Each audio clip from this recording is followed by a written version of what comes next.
తెస్సలోనియులకు రాసిన మొదటి పత్రిక 5వ అధ్యాయము 15-19 వచనాలను మనం చూసినట్లయితే అక్కడ ఎల్లప్పుడూ సంతోషముగా నుండుడి, ప్రతి విషయమునందును కృతజ్ఞతాస్తుతులు చెల్లించుడి, ఇలాగ చేయుట యేసుక్రీస్తునందు మీ విషయంలో దేవుని చిత్తము.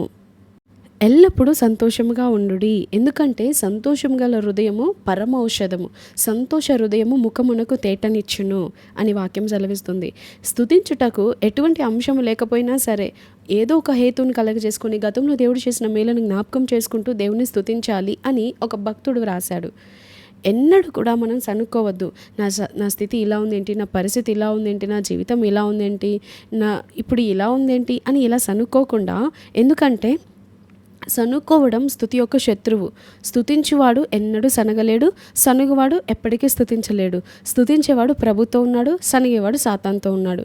మీరు ఏ గ్రూపులో ఉన్నారు, ఏ గుంపులో ఉన్నారు మీరు? అది పరిశీలన చేసుకునే ముందు ఒక వాక్యాన్ని చూద్దాం. మత్తయి సువార్త 24వ అధ్యాయం 40వ వచనం మనం చూసినట్లయితే, ఆ కాలమున ఇద్దరు పొలములో ఉందురు, ఒకడు తీసుకొని పోబడును, ఒకడు విడిచిపెట్టబడును.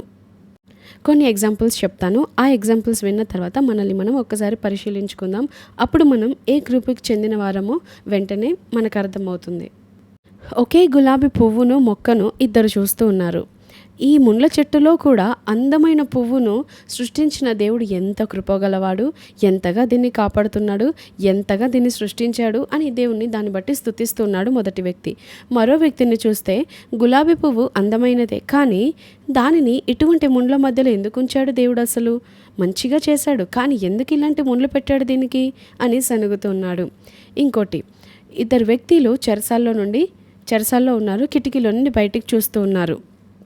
మొదటివాడు ఆ కిటికీలో నుండి ఆకాశం వైపు తేరి చూస్తూ, ఆహా ఎంత బాగుంది ఆకాశం ఎంత పెద్దగా ఉంది, అందులో ఆకాశ నక్షత్రాలను ఎంతగా గొప్పగా దేవుడు సృష్టించాడు అని సృష్టికర్త అయిన దేవుని స్తుతిస్తూ ఉంటే, రెండవ వాడు గాలి రావట్లేదు, సరే చాలా వేడిగా ఉంది, అక్కడ అలా ఉంది, ఇక్కడ ఇలా ఉంది, వీళ్ళు ఇలా తిట్టుకుంటున్నారు, వీళ్ళు అరుస్తున్నారు అని అక్కడున్న వాతావరణాన్ని బట్టి అతడు సనుగుతున్నాడు. ఇద్దరు విద్యార్థులు రోడ్డు మీద నడుస్తూ వెళ్తున్నారు. మొదటివాడు మార్గంలో ఉన్నటువంటి చిన్న చిన్న పువ్వులను, అక్కడ ఎగురుతున్నటువంటి సీతాకోక చిలుకలను చూస్తూ ఎంతో సంతోషిస్తూ దేవుని స్తుతిస్తున్నాడు. దేవా, ఎంత గొప్పగా ఈ యొక్క ప్రపంచాన్ని, ఈ యొక్క నేచర్ని నువ్వు చేసావయ్యా, నీ కృతజ్ఞతలు అంటూ దేవుని స్తుతిస్తున్నాడు. ఆ పక్కనే ఉన్న రెండో విద్యార్థి ఆ పక్కనే నడుస్తున్నాడు, కానీ అతను ఏం చూస్తున్నాడు?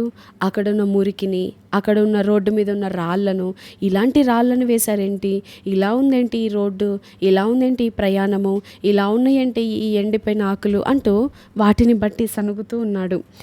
ఇద్దరి వ్యక్తుల డబ్బు దొంగిలించబడింది.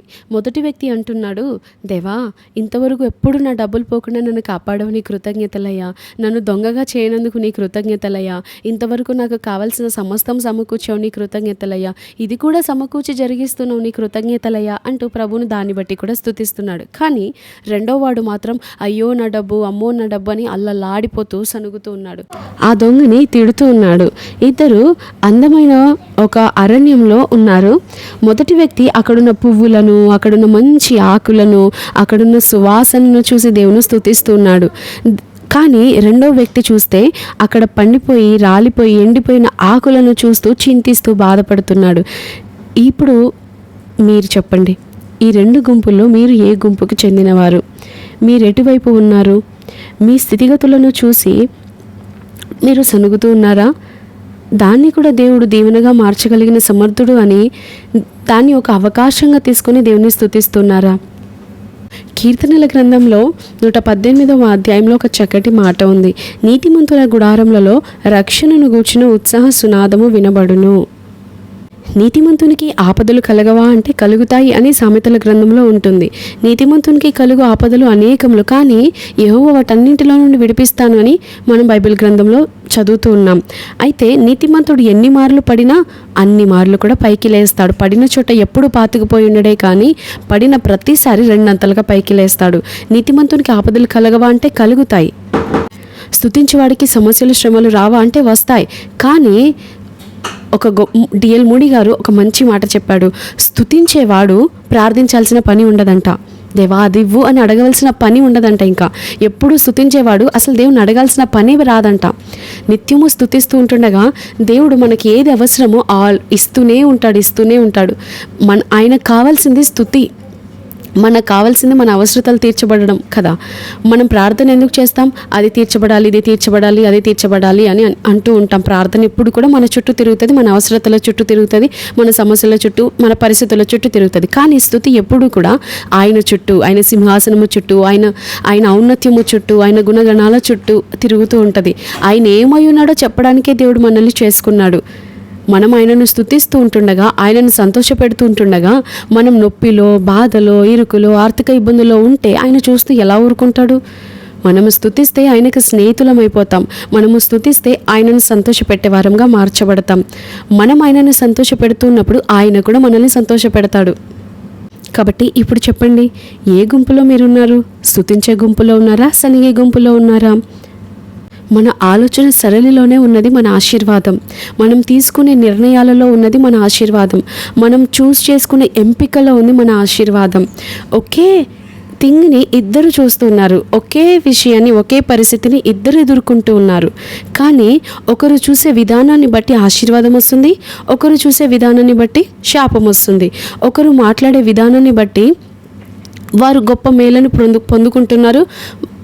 వారు పలికి మాటలను బట్టి వారి యొక్క ఆశీర్వాదం అనేది ఎంతో ఆధారపడి ఉంది. అరణ్య మార్గంలో కూడా మనం చూసినట్లయితే మోషే దేవుని ప్రజలైన ఇశ్రాయేలులను నడిపిస్తూ ఉన్నప్పుడు కనాను దేశాన్ని వేగు చూడడానికి ఎంతమందిని పంపించాడు? దేవుడు 12 మందిని పంపించాడు. కానీ వారిలో 10 మంది కూడా సనిగే స్వభావం కలిగిన వారే. వారు కరెక్ట్ సమాచారమే తీసుకొచ్చారు, అక్కడున్న సమాచారమే తీసుకొచ్చారు. కానీ అయినా కూడా దేవుడు దాన్ని ఏమంటున్నాడంటే చెడ్డ సమాచారం అంటున్నాడు. అయితే యెహోషువ, కాలేబులు అని వారు మాత్రము దేవుని స్తుతించే విశ్వాస వీరులు. దేవుడు మనకు తోడైనాడు. వారు ఏమంటున్నారు చూసారా?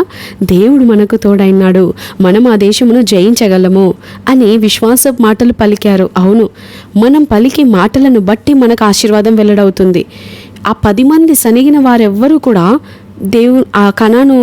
దేవుడు నడిపించిన ఆ కనానులోనికి అడుగు పెట్టలేదు. కానీ విశ్వాసముతో పలికిన మంచి మాటలు పలికిన, దేవునికి యోగ్యమైన, అనుకూలమైన, యుక్తమైన మాటలు పలికిన యెహోషువ, కాలేబులు మాత్రమే ఆ కనాను దేశాన్ని స్వతంత్రించుకోగలిగారు.